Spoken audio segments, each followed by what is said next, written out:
Good afternoon. This is Sean Golding with Golding & Golding, here to discuss the basics of what is a delinquent FBAR and how do you fix the problem of being out of compliance. The FBAR is Foreign Bank Account Reporting, otherwise known as Foreign Bank and Financial Account Reporting, technically referred to as FinCEN Form 114. FinCEN is the Financial Crime Enforcement Network, but there's really nothing criminal with FBAR. It's a rare day when someone gets prosecuted solely for FBAR-related issues. Even though it's a FinCEN form, and it's been around since like 1970, since 2003, the IRS is the organization responsible for enforcing the penalties. The FBAR is filed electronically and is due at the time your tax returns are due to be filed. That date changed in the last few years. It used to be June 30th. So if you see that anywhere, it's outdated. When you file an extension for your tax return, your FBAR goes on automatic extension as well.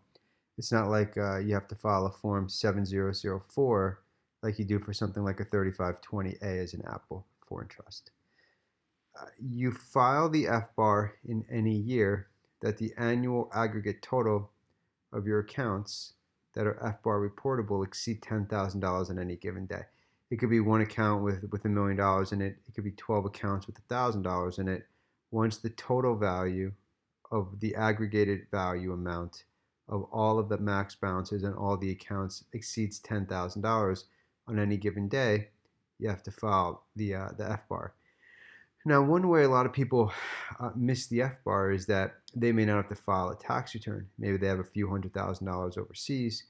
These accounts are not earning any income, or that's their only source of income, and it's not sufficient to have to file a tax return. The FBAR has to be filed even if the tax return doesn't have to be filed. So you go to the IRS website, you type in your information, it pops out that you're below the threshold for having to file. If you meet the foreign account reporting threshold, then you still have to file.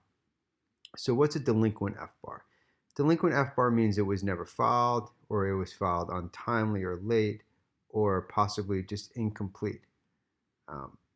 The big problem with the FBAR are the penalties. And while you read lots of ridiculous fear-mongering websites, scare-mongering websites online, making you think you're going to go to prison automatically, get hit with a willful penalty, the penalties, even for the non-willful FBAR penalties, can be relatively bad. Non-willful penalties are more common. Non-willful civil FBAR penalties are more common. There's basically four spectrums. It's a warning letter in lieu of penalty, a single $10,000 penalty for all violations, a $10,000 penalty per year, and a $10,000 per account or per occurrence per year penalty.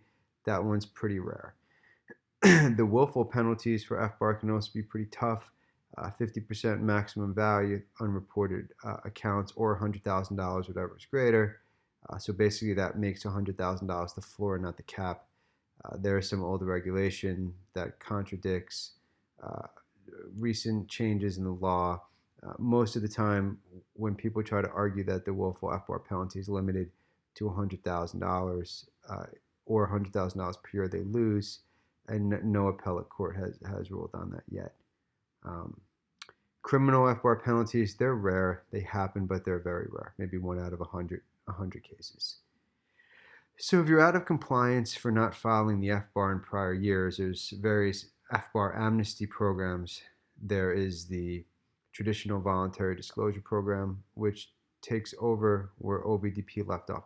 So Traditional Voluntary Disclosure has been around forever. OVDP was an offshore disclosure offshoot of voluntary disclosure. They terminated or closed OVDP in 2018.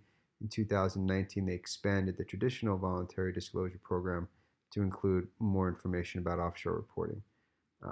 Two popular alternatives for non-willful clients are the streamlined domestic offshore procedures, streamlined foreign offshore procedures. There's also reasonable cause in the delinquency procedures, delinquent international information return submission procedures, and delinquent FBAR submission procedures if the FBAR is the only form that needs to be filed and there's no reported income. We have lots of information available on our website, a pretty expansive international tax law library. Our main website is goldinglawyers.com. We have a sister website, irsstreamlineprocedures.com. Again, my name is Sean Golding with Golding & Golding. Thank you for your time. Enjoy the rest of your day.